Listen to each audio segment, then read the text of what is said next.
but come down a step and try to apply the mystical insight in the practical affairs of everyday life, and what do you get? You get a parody of mysticism. You get the idea not that everybody is equal in the sight of God, but that all people are equally inferior. And that's why all bureaucracies are rude, why the police are rude, and why you're made to wait in lines and are obstreperous income tax individuals and all that sort of person.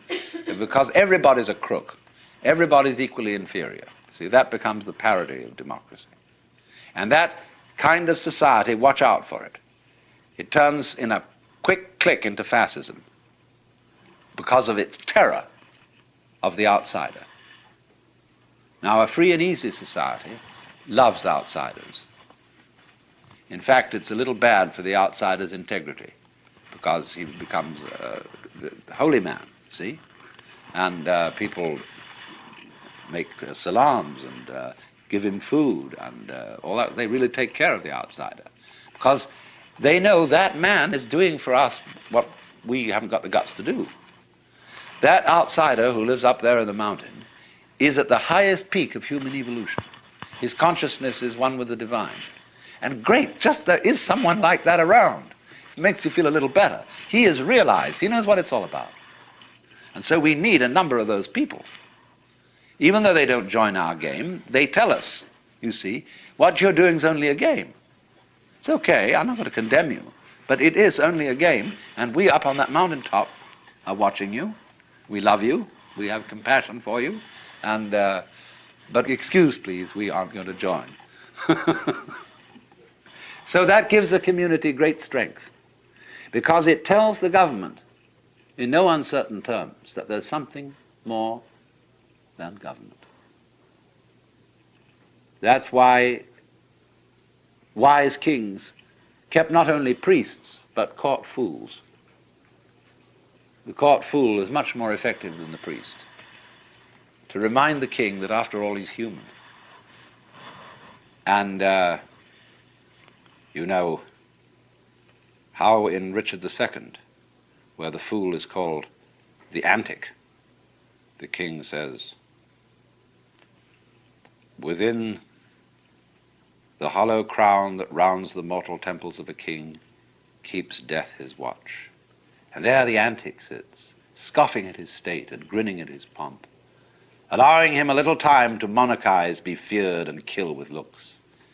And then at last comes death, and with a pin bores through his castle wall, and farewell, king. See, always this reminder of the priest or of the antic to the royalty, to the government. You are going to die. You are mortal. Don't give yourself airs and graces as if you were a god. As king, you are only a representative of God. And there is a force, there are domains way, way beyond yours and way, way higher.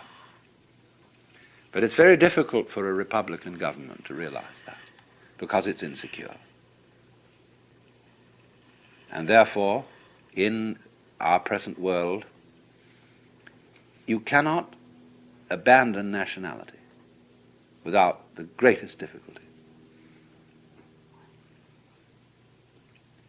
People who try to abandon nationality get constantly deported from one place to another. You must belong to this thing, as Thoreau put it. However far into the forests you may go, men will pursue you and compel you to belong to their desperate company of oddfellows.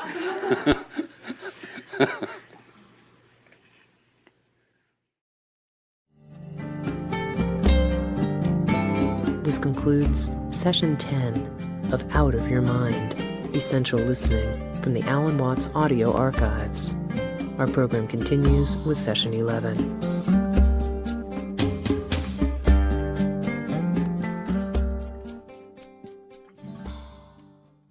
I started out yesterday to discuss what the self means in Hindu philosophy. The principle Tat Tvam Asi, that art thou, meaning that the self is the basis of all being. And being is not something into which we come, but out of which we proceed. In popular language, we say, I came into this world, as if you came from somewhere else altogether, from outside. But you don't. You come out of this world, just in the same way as the leaves come from the tree. And so in that way you are an expression of it, and the self meaning itself, self meaning identity, self meaning basis, ground, is what everybody fundamentally is. Then I went on to discuss the world as the self in the sense of the cosmos as the self, the great cycles of time in which, according to Hindu philosophy and mythology, the world is manifested and then again withdrawn. And now I want to go on to discuss the human world as the self. Well, now, there have in the known history of mankind been about 3 types of culture.